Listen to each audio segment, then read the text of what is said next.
Here we stand at a dead sweet gum tree, of all things. And it makes me want to talk about the observations I've had this year and the lessons I've learned from the Ambrosia beetle. It'll be almost impossible to see, I'm sure, but there are little holes in this sweet gum tree that are from the Ambrosia beetle. You'll know it's Ambrosia beetle if there are white toothpicks, looks like little toothpicks sticking out of your tree. Turns it into this spiky baseball bat looking thing. And so far I've not seen a tree survive it, at least that trunk. I've not seen that yet. And we've had quite a few Ambrosia beetle kills on especially pawpaw, unfortunately. They like to go after young trees, for one, and then really thin bark is another thing they like to go after. Young with really thin bark, and pawpaw fits the bill for that. But here's the thing. Let me move this wild lettuce out of the way. It only kills the trunk if your tree is capable of resprouting from the roots. That tree's alive and it'll grow back up, and since I use sweet gum for mushroom logs, like, it's okay. This one didn't get to size up, but the tree's not dead, it's coming back, and with all those root reserves it will probably shoot up, and we'll be managing it for mushroom logs sooner rather than later. You'll notice there's plenty of other sweet gums around, so it's okay. This tree was stressed, and for some reason it needed to be knocked back and restarted, which is what has happened now. The tree's not dead, it needed a restart. And after thinking on it, observing, doing research on the interwebs, I think I've figured some things out. So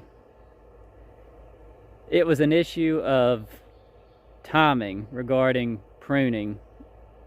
I pollard these trees pretty high because there's a power line pole in the vicinity here, so I can't let these timber-esque trees get we're about to have a rooster fight, looks like.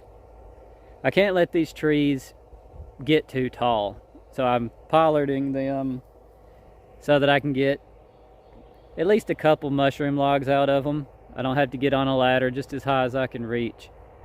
But I don't remember the exact date, but I pruned them at the wrong time. So Ambrosia beetles are attracted to, this is what I've gathered from research online from university people, they're attracted to ethanol produced by the trees when they get stressed during certain events, like extreme cold or extreme heat or flooding or extreme drought. These events stress the tree out, they produce ethanol. The Ambrosia beetle comes in and takes that stem out. But again, if you have a tree that's capable of resprouting from the roots, it's not that big of a deal. Unless it's a grafted tree, which in that case it is a big deal. But that's a good reason to grow a lot more seedling trees if you have the space available to do so. I like to grow a lot of seedling trees, and these sweet gums are all just wild volunteers, early succession in this forest system.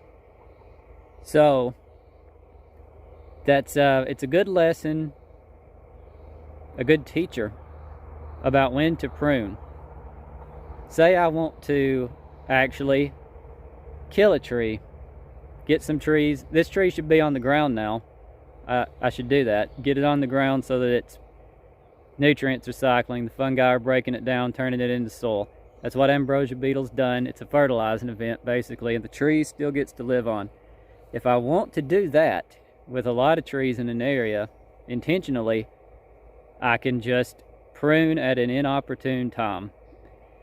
For example, if we're going on extreme cold, do it right in the middle of winter, which may be when I actually did a lot of this pruning, come to think of it.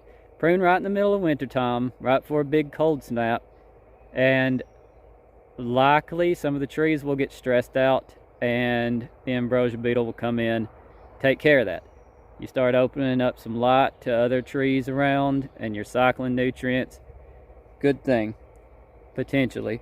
Now, if you don't want to kill a tree, then you prune accordingly, based off the teachings of the humble ambrosia beetle. You prune at the correct times, I guess, quote unquote.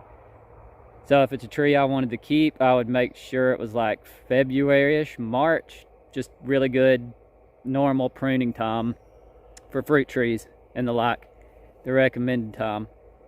So if you want to kill a tree, prune when it's going to be really cold, extremely hot, super dry, or when things are flooding. I don't know about the flooding part, it may take care of itself, but if you want to kill a tree, try to give it a little more stress, and if you have ambrosia beetle in your area, it may come in to assist you in your efforts. And if you have trees that you really want to make it, just be very, very intentional about when you prune, to try not to stress that tree out. Make it the optimal time. I didn't know this would happen with sweet gum. I'm still learning what all species ambrosia beetle will take out, and it's quite a few, seems like. It's okay that it happened with this sweet gum. Not a big deal. It's a good lesson to learn. Great teacher. Not an enemy of mine, but a great teacher. And I hope this helps you.